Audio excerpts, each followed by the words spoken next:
Hey everyone, welcome back to my channel. आज हम जिस टॉपिक के ऊपर डिस्कशन करने वाले हैं वो है सेंट्रलाइजेशन एंड डिसेंट्रलाइजेशन। आज हम पढ़ेंगे ऑर्गेनाइजिंग का एक बड़ा ही इंपॉर्टेंट टॉपिक, जिसका मतलब होता है कि पावर कहाँ सेंट्रलाइज्ड है और पावर कहाँ डिसेंट्रलाइज्ड है। तो दो टर्म हैं। सबसे पहले वाले टर्म के ऊपर हम आ जाते हैं, सेंट्रलाइजेशन।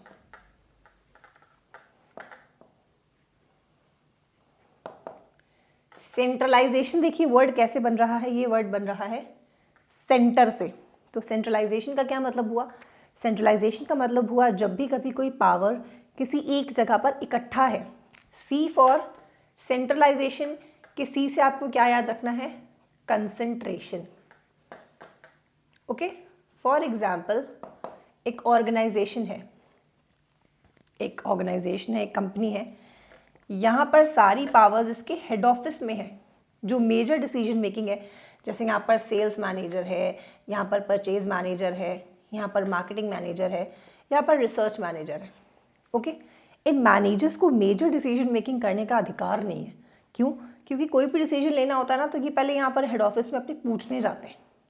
जब वहाँ से आंसर आ जाता है, जब वहाँ से सैंक्शन हो जाता है डिसीजन, तब इनके पास वापस आता है, फिर ये डिसीजन लेते हैं। तो क्या इन मैनेजर्स को इनफ पावर दी गई है इस ऑर्गेनाइजेशन में? आंसर इज नहीं दी गई। क्यों? क्योंकि हर छोटे डिसीजन के लिए they have to approach to their head office.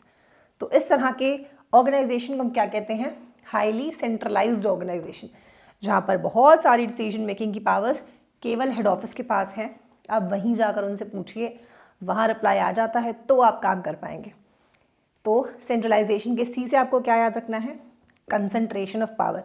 Concentration शब्द का मतलब है इकट्ठा हो जाना। तो आप देखिए, इस ऑर्गेनाइजेशन में पावर्स कहाँ इकट्ठा हैं? हेड ऑफिस के पास। छोटे से भी डिसीजन के लिए these managers have to approach to their head office. This is the example of centralisation. अब हम एक और समझते हैं इसका उल्टा, जो कि है हमारा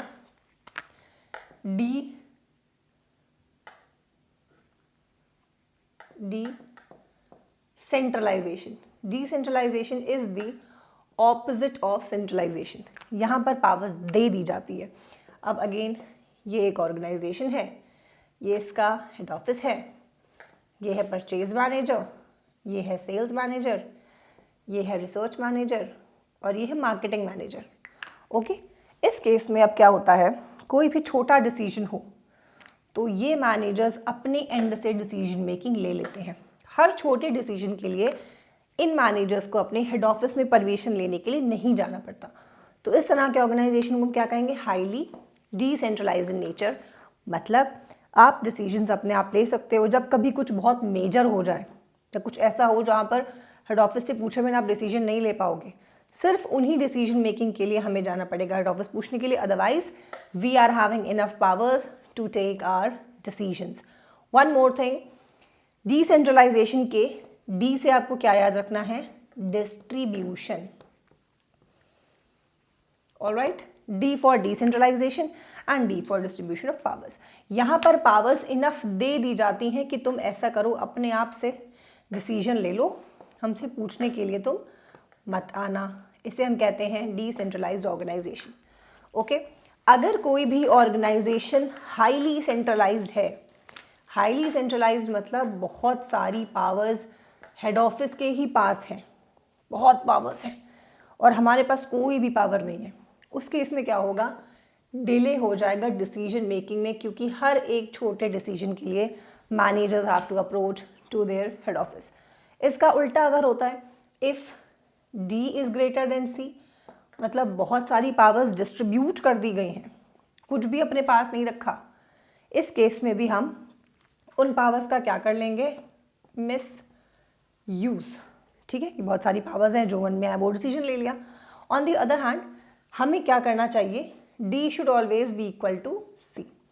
इसका होने का मतलब ये है कि थोड़ा बहुत डिसेंट्रलाइज भी रख लो, थोड़ा सा सेंट्रलाइजेशन भी रख लो, थोड़ी पावर्स अपने पास भी रख लो, थोड़ी सी पावर्स आप डिस्ट्रीब्यूट भी कर दो। इससे मेजर डिसीजन मेकिंग के लिए केवल आपकी हेल्प लेनी पड़ेगी, अदरवाइज हम बाकी डिसीजंस को अपने आप से ले सकते हैं। तो यहाँ पर हम ज़्यादा सेफ फील करेंगे। तो this is all about centralization and decentralization. I hope आपको ये दो शब्द समझ में आ गए होंगे। You can use comment box for your various queries अगर हो तो। अपनी वैल्यूएबल सजेशंस दे सकते हैं चैनल के लिए। Thank you everyone for watching the video.